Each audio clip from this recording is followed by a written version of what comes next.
Hello, welcome back to the Dragon course. In this chapter, we're going to look at sixth move sidelines, that is all loose ends in the Dragon after e4, c5, knight f3, d6, d4, cd9, d4, knight f6, knight f3, g6. Here we deal in separate chapters with moves bishop e3, that is the main move, the Yugoslav attack so-called, followed by f3. There is the bishop e2, that's the classical system. There is the move bishop c4, the move g3, and the Levenfish system, the move f4. This chapter therefore contains all the other moves, and that is, let me mention them to you one by one. That is, okay, let me remove the arrows first. That is bishop to g5, bishop to d3, move h3, move h4, always h4, g6, h4. The aggressive boys have to address them and their wishes as well. And some inventive moves like bishop b5 check, clever move b3, and the move knight d5. It's not very good, but it's still mentioned. So let's do that one by one. First, let's start with the move bishop d3. Against the knight of this move has some venom, but the dragon is really not. The knight is obviously the position with a6 with pawn on g7, but here the move bishop d3 is really not very dangerous to go bishop g7, castle castle. Next we want to play knight c6, h3, knight c6. If white takes, we've discussed this structure in other chapters.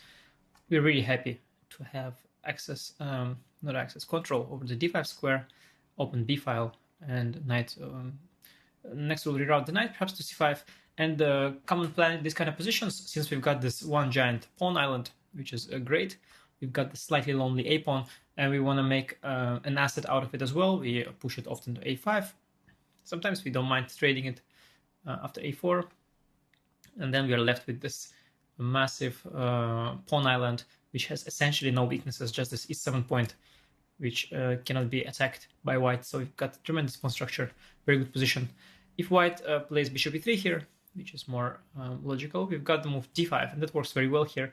After ed, knight b4 is a nice point. The bishop is already misplaced, it's getting hit, and also the d5 pawn is under attack and it's going to be recaptured. It's attacked 3 times and defended only once, so it's doomed to fall.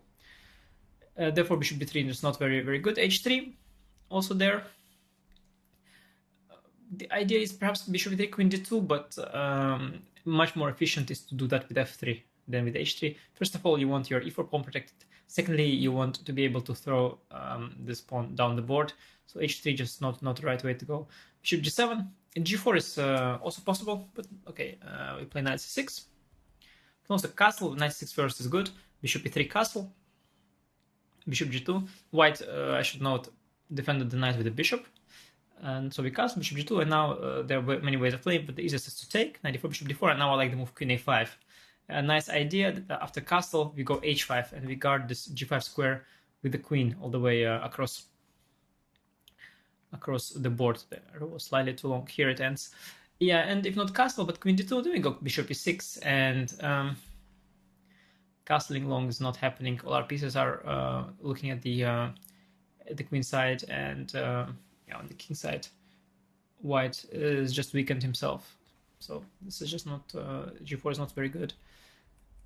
If bishop e3 castle, well, first of all, with bishop c4, we've got knight e4, knight e4, and d5. We've seen this in bishop c4 chapter as well. Knight b5, a6, a thematic idea. Queen d5, now we can go ab. Nice pawn sec. b2 pawn is hanging, so white takes with the queen, and then we got bishop d7 with the tempo, queen b3, bishop a4 with the tempo, and everything comes with the tempo. White's going to lose pawn back. If 8 queen d2, now we have direct move d5, and the difference is now that the pawn is not on f3. After e5 we've got knight e4, d4, and this pawn on e5 is feeling a bit lonely.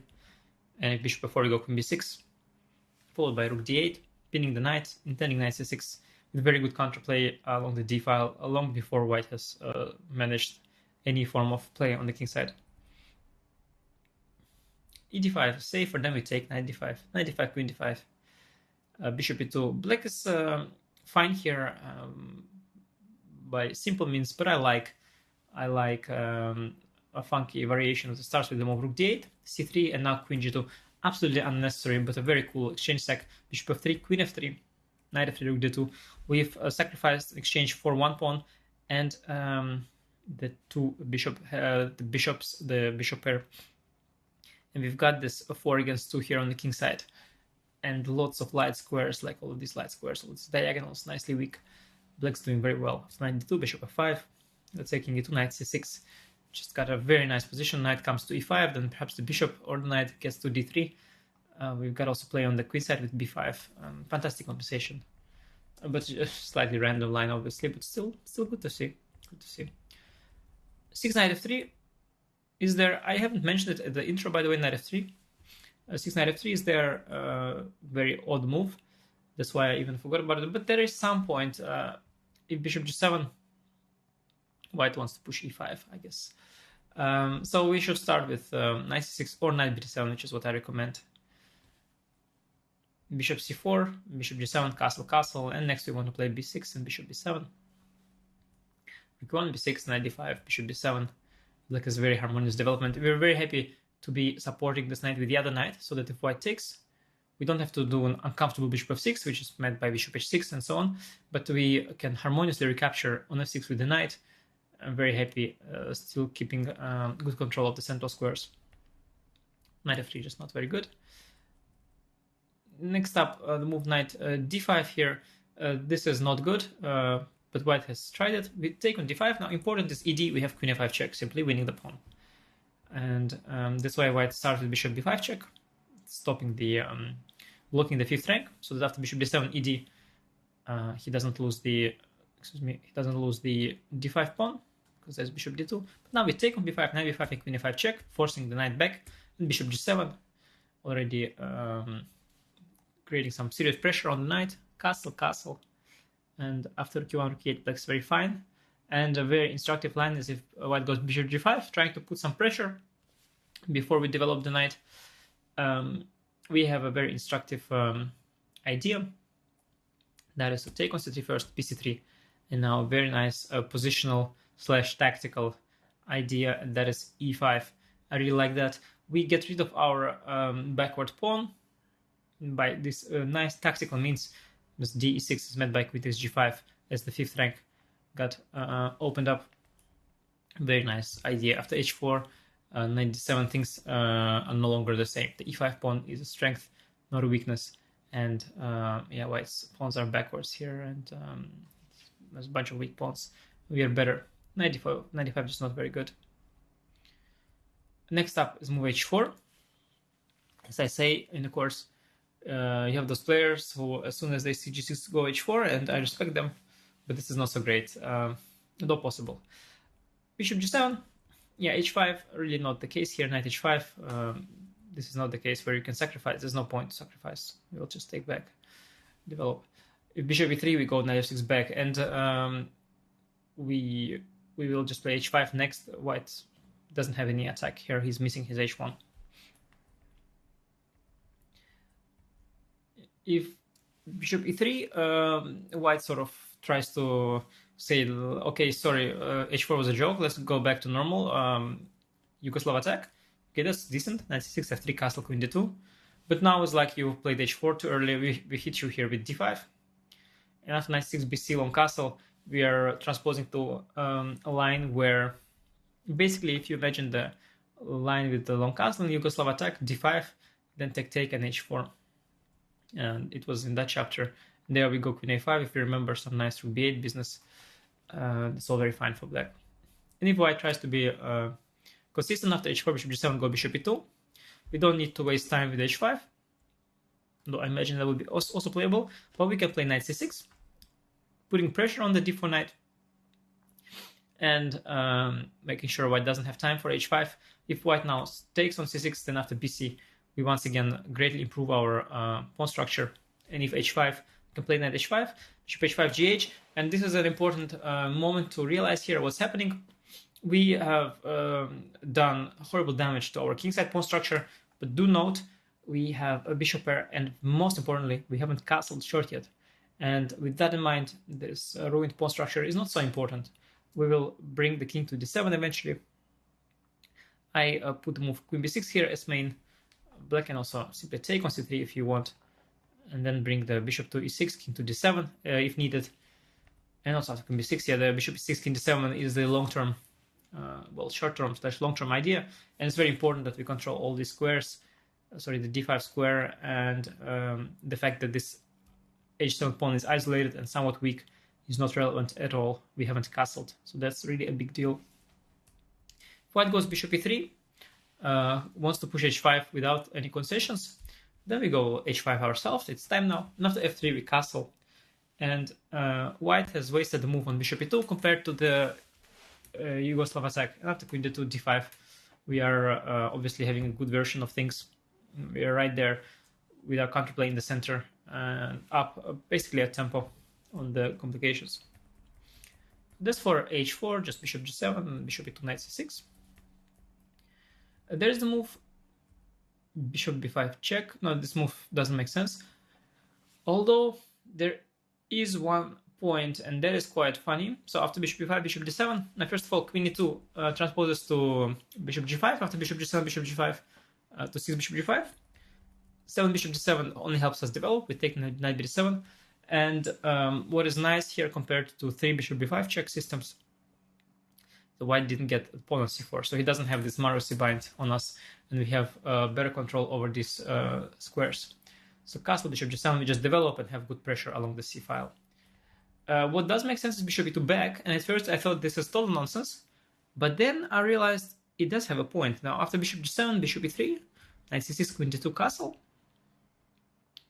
After f3, since we do not have the bishop on c8 but on d7, we don't have the d5 push, and that is very very clever. So instead we have to look for other play, and that is queen b8, intending rook c8 and b5. So after, for example, long castle, we play rook c8. So basically we forget d5, but we did get an extra bishop d7 move, so well, we enjoyed that. We play queen b8, rook c8. And now after king b1, we go b5. So typical pawn sacrifice. And here, thanks to the fact that we've got this extra tempo and this extra tempo as well, we can afford to do this. And after knight cb5, we've got d5, opening everything. The file is already open. Now the diagonal will be open as well. And if knight db5, we play queen b7, a slow move, positional long-term compensation. Rook comes to b8. If white goes b3, dealing with the pressure along the b file, this diagonal will be weak. And what's also important is that white is very far away from setting up his own play. That is for f3, and if white goes long castle first, now we can just sacrifice right away with b5. White has to take with knight, take b5, and then we play queen a5. And we have a very strong initiative. We bring rooks to the open files, and again, all the same problems. There will be pressure on the b2 pawn, and as soon as it comes to b3, the diagonal will be chronically weak. That's for bishop b5 check. Some point to it, surprisingly. Next up is 9b3, 6b3, excuse me. This is also surprisingly decent. I don't think it exists at all. It's really, really rare. But this hyper-modern plan of bishop b2, queen d2, long castle, it does exist in that variation in 2 knight c3, where after d6, white plays d4, take, knight c6 and queen d2. It's covered in the sidelines. White goes b3, bishop b2, and long castle. And this is a little bit similar here as well. White wants to go bishop b2, queen d2, and long castle. So we go bishop g7, bishop b2, knight c6, queen d2. Now we take on d4. It's very logical to take now that white has wasted a move with the queen. And after take, castle, long castle, we play bishop e6. The bishop is well placed here, as we know. Knight d5 is supported. And after queen d2, we play queen c7. And we want to go a6, b5 next, after rook c8. And we keep d5 idea in mind as well for future occasions. And white is a little bit slow. He wasted a bunch of moves on all this queen takes d4, queen d2 business. So he is pretty far off from starting any play of his own. And finally, there's the line bishop g5, bishop g7, bishop b5 check. And I've seen this before. It left a serious impression on me. I saw an article, and just the fact that white goes bishop g5 and then bishop b5, and article said it's fantastic and there was some trap somewhere, and it left a really profound impression on me as a kid, but I don't really understand the point anymore. We play bishop d7, queen e2, you can just play h6, kick the bishop back, If bishop e3, we go a6, bishop d7, knight d7, next rook c8. If bishop h4, we also go a6, bishop d7, knight d7. Also, by the way, interesting, knight fd7, hitting the knight, and then if long castle, knight c6. But knight bd7 is fine, and after long castle, we go rook c8. We are really first here. We already threaded some not exchange sacrifices, some typical Sicilian sacs to ruin the king's shelter. And queen a5 is there in the air. We are basically very quick with our play. White is nowhere at the moment. Likewise, after knight bishop e3, with the same, yeah. And one more thing to mention, after bishop g5, bishop g7, if white goes queen d2, we just play h6, bishop h4, knight c6. The bishop on h4 really out of play. It really belongs on e3. Now it's out of play. Knight e4 is already a threat, as d4 is now very weak, that the bishop is not supporting it. I believe that is it for the sidelines. Which one were interesting looking back? Yeah, I cannot say much. I thought the bishop b5 was quite fun, with the idea that we don't get d5, but I wouldn't go as far as to say that I would recommend this for white. We do gain a lot of time here, and these ideas of b5 sacrifices give black a fine position objectively, but practically also I think a very nice position. This is really the dragon we'll live for. I wish I would also recommend something like this in the main lines of the Yugoslav attack, but there it just doesn't really work. If you try such plan against the mainline Yugoslav attack, you're not gonna make it. But here, since we got a couple of tempi as a gift, we can definitely do this, and we have a great version of the dragon. I think this sums up the 6-move sidelines. So thank you for watching, and see you in the next chapters. Bye bye.